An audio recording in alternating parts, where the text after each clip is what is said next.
Assalamualaikum warahmatullahi wabarakatuh. Di sini kami akan mempresentasikan mengenai super vector mesin.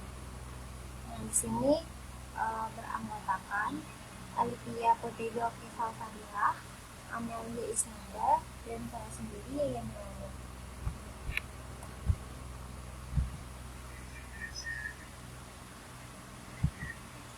Nah, langsung saja. Super vector itu muncul pertama kali pada tahun 1992 oleh Vladimir Kepnik bersama rekannya bernama Bernhard Berger dan Isabel Bion. Nah, pada waktu pelatihan tersebut SPM itu kebanyakan lambat, tetapi sangat akurat karena kemampuannya untuk menangani model-model non-linear yang kompleks. Nah, apa sih SPM itu? SPM itu merupakan metode klasifikasi jenis terpadu atau supervisor learning karena ketika proses pelatihannya memerlukan target pembelajaran.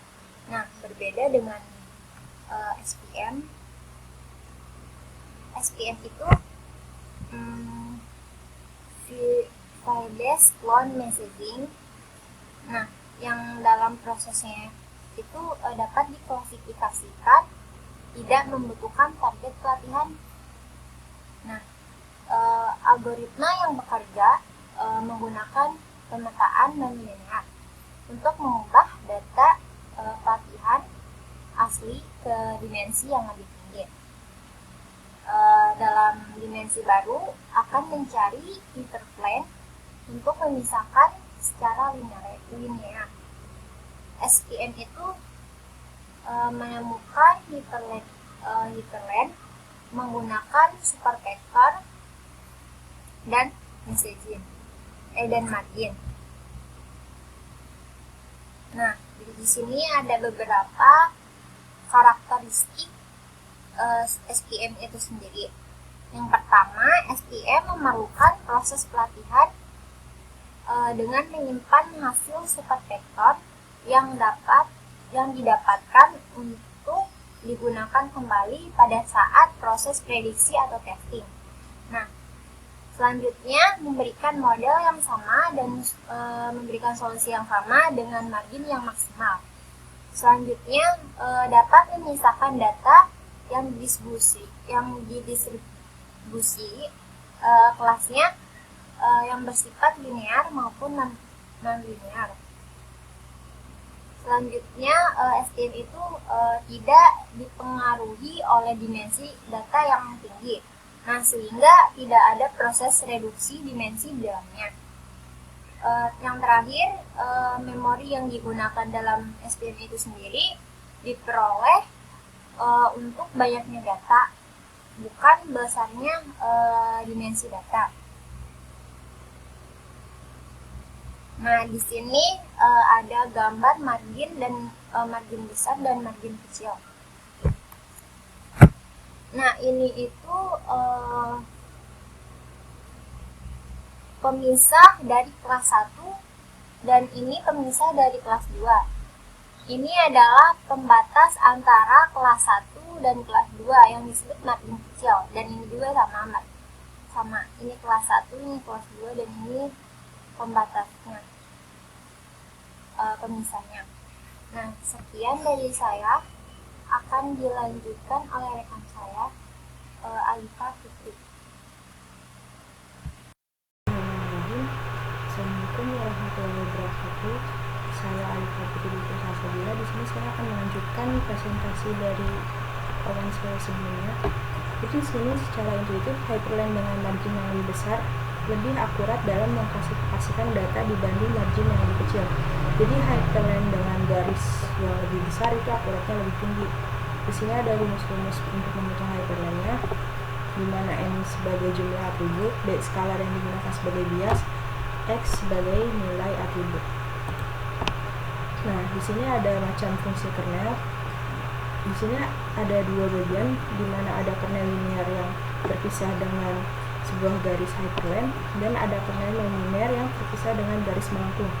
di mana data-data ini yang terpisah dengan linear itu ditandakan dengan garis lurus, sedangkan yang non linear itu ntar data yang terpisah ini nih yang melewatin dari objek ini dia akan menggunakan kernel non linear, jadi ntar garisnya akan melengkung.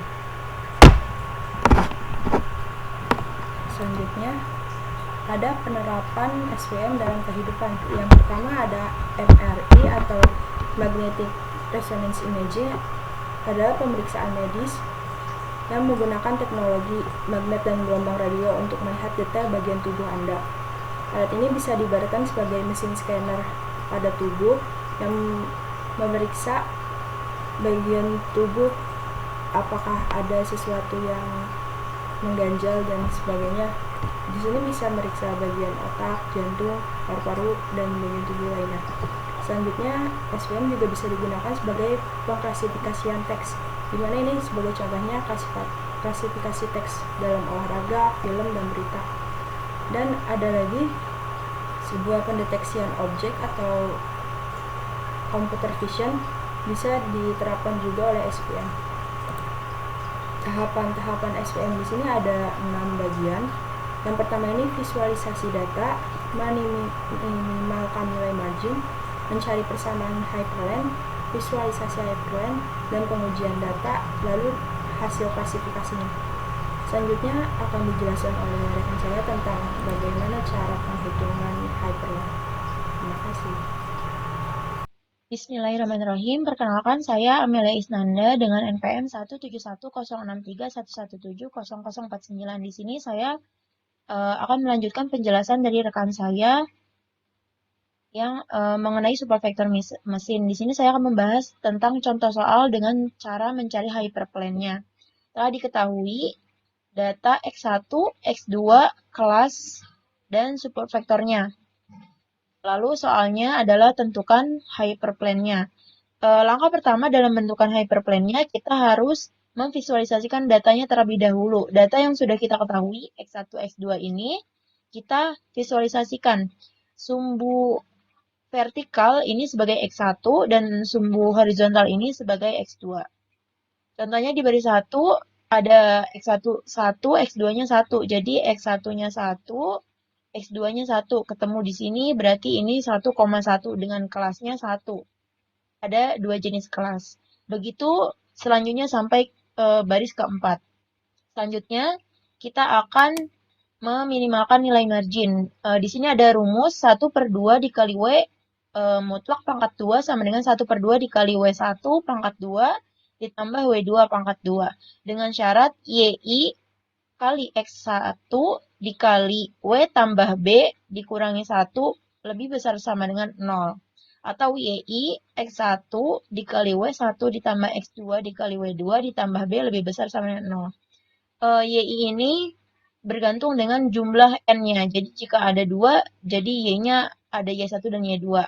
Seperti di soal ini, ada 2 jenis X1. Ada 2 jenis X, yaitu X1 dan X2. Maka otomatis Y-nya ada 2, yaitu Y1 dan Y2. Dari persamaan ini kita masukkan data yang kita ketahui di 4 baris ini. Contohnya X1-nya 1 di baris pertama, X1-nya 1, X2-nya 1. Dengan kelasnya 1 sebagai Y. Jadi kita masukin di sini Y1-nya 1, ini X2-nya 1. Lalu jadi persamaan ini. Begitu sampai ke baris keempat, maka jadi persamaan ini. Selanjutnya apa? Kita kurangi persamaan 1 dengan persamaan 2 untuk mendapatkan masing-masing nilai dari W1, W2, dan B. Oke? Langsung saja W1. Di sini persamaan pertama W1 tambah W2 ditambah B. Kita salin lagi ke sini, dikurangi persamaan kedua. Negatif W1 ditambah W2 dikurangi B lebih besar sama dengan 1. Hasilnya adalah 2W. 2W sama dengan 2. Atau W2 sama dengan 1. Selanjutnya kita cari persamaan 1 dan 3-nya. Persamaan 1, W1 ditambah W2 ditambah B lebih besar sama dengan 1. Lalu persamaan 3-nya W1 dikurangi W2 dikurangi B lebih besar sama dengan 1. Kita tambah 1 tambah 1, 2. B ditambah negatif B jadi hilang. W2-nya juga jadi hilang. W1 jadi 2W1. Jadi W1 adalah 1. Udah diketahui W1 1 dan W2-nya 1. Selanjutnya kita tambah persamaan 2 dan persamaan 3. Persamaan 2 negatif W1 ditambah W2 dikurangi B lebih besar sama dengan 1. W1 dikurangi W2 dikurangi B lebih besar sama dengan 1 sebagai persamaan ketiga. Kita tambah 1 tambah 1, 2. Ini jadi negatif 2B. Lalu W2-nya ini habis, W1-nya habis. Lalu B 2 dibagi min 2. Jadi B sama dengan min 1. Jadi sudah kita ketahui W1 adalah 1 di sini. W2 adalah 1 dan B sama dengan negatif 1. Setelah itu kita cari persamaan hyperplane-nya dari rumus yang di syarat tadi. Kita dapatkan W1 kali X1 ditambah W2 dikali X2 ditambah B sama dengan 0. Tadi sudah diketahui bahwa X1 bahwa W1 adalah 1, maaf, lalu dikali X1, W2-nya tadi adalah 1 di sini, W2-nya 1. Lalu B-nya negatif 1. Kita kalikan menjadi X1, X2 min 1. Lalu didapatkan persamaan X2 sama dengan 1 dikurangi X1. Ini adalah persamaan hyperplane-nya. Lalu kita masukkan lagi. Di sini ada X1-nya min 2, min 1, 0, 1. Kita masukkan ke rumus. X1-nya min 2. Jadi X2 sama dengan 1 dikurangi min 2. Jadi 1 ditambah 2 jadi 3. Begitu juga selanjutnya sampai ke baris bawah. Setelah itu kita tentukan saja titiknya. Dengan hyperplane tadi X2 sama dengan 1 min X2 sama dengan 1 dikurangi X1. Titik yang sudah diketahui tadi kita visualisasikan ke sini dan sudah diketahui hyperplane-nya adalah ini. Sekian, terima kasih. Wassalamualaikum warahmatullahi wabarakatuh.